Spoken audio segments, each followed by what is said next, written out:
নমস্কার, আমি সাধু বাবা আপনাদের সামনে। আপনারা ভালো আছেন তো? আশা করি ভালো আছেন, ভালো থাকবেন। কেমন আগামী যে গুরু পূর্ণিমাটি রয়েছে এটা নিয়ে কিছু বলবো। আপনারা একটু চোখ রাখুন আমার এই ভিডিওটিতে, না ভালো লাগবে। 10ই জুলাই হচ্ছে রাত 1:36 গুরু পূর্ণিমা লাগছে। পরদিন থাকছে সারাদিন রাত 2:06 অর্থাৎ 11ই জুলাই 2:06 রাত্রে ছাড়বে। কাজে আপনারা সারাটা দিন সময় পাচ্ছেন। 11 তারিখ ওই দিনটি আপনাদেরকে স্মরণ মনন রাখতে হবে এবং গুরু সান্নিধ্যে যেতে পারলে খুব ভালো, আর নেওয়া যেতে পারলে স্মরণ মনন করতে হবে। তবে হ্যাঁ, ওই দিন কি করতে হবে সেটা একটু জানুন। কালো পোশাক মোটেই পরবেন না। সাত্বিক আহার গ্রহণ করবেন। সাত্বিক আহার গ্রহণ করবেন। গুরু মন্ত্র জপ করবেন। ব্রাহ্ম মুহূর্তে উঠবেন। 10ই জুলাই রাত পার করে ভোর 4টে, 3:30 থেকে শুরু হয় ব্রাহ্ম মুহূর্ত, সূর্য উদয় পর্যন্ত। আপনারা ওই সময়টা যদি গুরু স্মরণ করেন তাহলে খুব ভালো হবে এবং গুরুদেবের প্রিয় শিষ্য হওয়ার চেষ্টা করুন। প্রিয় কি করে হওয়া যায়? না, গুরুর আদেশ উপদেশ এগুলো মেনে চলতে হয়, গুরু স্মরণ করতে হয়, গুরুর খোঁজ খবর রাখতে হয়, গুরুর সেবা করতে হয়। গুরুকে সেবা দিতে হয়, গুরুকে অর্ঘ্য প্রদান করতে হয়। তো ওই দিন গুরুবাড়ি গিয়ে গুরুর সঙ্গে অবশ্যই দেখা করা কর্তব্য কর্ম অবশ্যই করবেন। আর সেই সঙ্গে আপনার যেগুলো ভালো লাগবে, গুরুকে দেওয়ার প্রয়োজন আছে মনে হবে, সেগুলো অবশ্যই সঙ্গে নিয়ে যাবেন এবং গুরুর শ্রীপাদ পদ্ম স্মরণ করে গুরুদেবের চরণে সেগুলি নিবেদন করবেন। তাতে গুরুদেব মুগ্ধ হবেন। গুরুকে মুগ্ধ করা হচ্ছে শিষ্যের কর্তব্য কর্ম এবং সেখান থেকে আশীর্বাদ নেওয়া। আশীর্বাদ কি করে পাওয়া যায়? আশীর্বাদ কিছু করে পেতে হয় তো, না করলে কিন্তু হবে না, করতে হবে।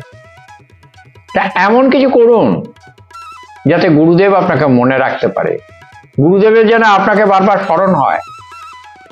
আমি বলেছি না যে জপ করবেন, এমন ভাবে জপই আপনাকে আবার স্মরণ করবে, জপটাই জপ করবে।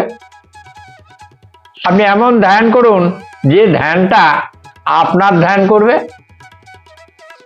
তেমনি গুরুকে এতটা মুগ্ধ করুন যেন গুরুদেব আপনাকে ভুলতে না পারে।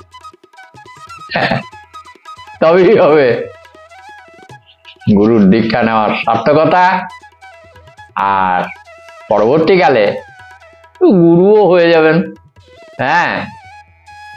তা প্রকৃত শিষ্য যে, সেই তো গুরু হয় গো। প্রথমে তো শিষ্য থাকতে হয়, তবে তো গুরু হয়। আর শিষ্য হয়ে গুরুর শ্রীপাদ পদ্ম স্মরণ করা, গুরুর সেবায় লাগা, এগুলো হচ্ছে শিষ্যের প্রধান কর্তব্য কর্ম। আষাঢ় মাসের শুক্লা তৃতীয়ায় যে পূর্ণিমা, সেই পূর্ণিমা ধরেই এই গুরু পূর্ণিমা পালিত হয়। এটা মাথায় রাখবেন। এই দিন ব্যাসদেবের জন্ম হয়েছিল। আর এই দিন বুদ্ধদেব ধর্মচক্র প্রকাশ করেছিলেন। তাই বৌদ্ধরা ওই দিনটার খুব স্মরণ করে এবং গুরু পূর্ণিমা হিসাবে বুদ্ধদেবকে স্মরণ মরণ করে, পদ্মার্ঘ্য দিয়ে পূজা অর্চনা করেন।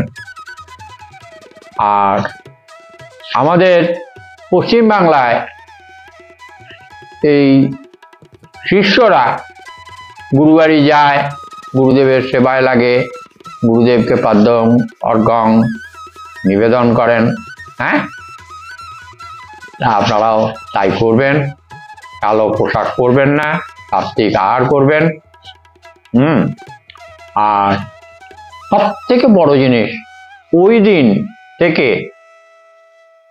মিথ্যা কথা বলা, দুষ্টু বুদ্ধি নিয়ে কিছু করা, হ্যাঁ, এগুলো মোটেই উচিত নয়। সহজ সরল মনে থাকবেন, বেশি কিছু ভাবনা চিন্তা করবেন না। আপনার যেটা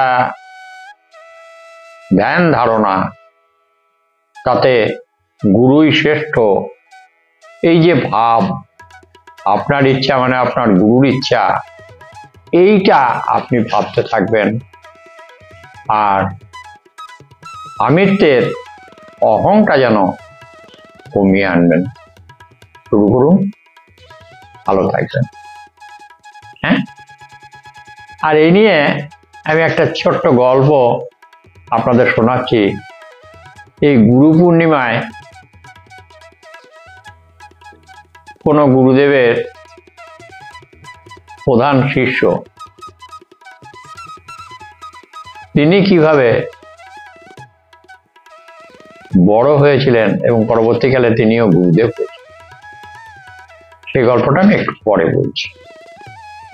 কেমন?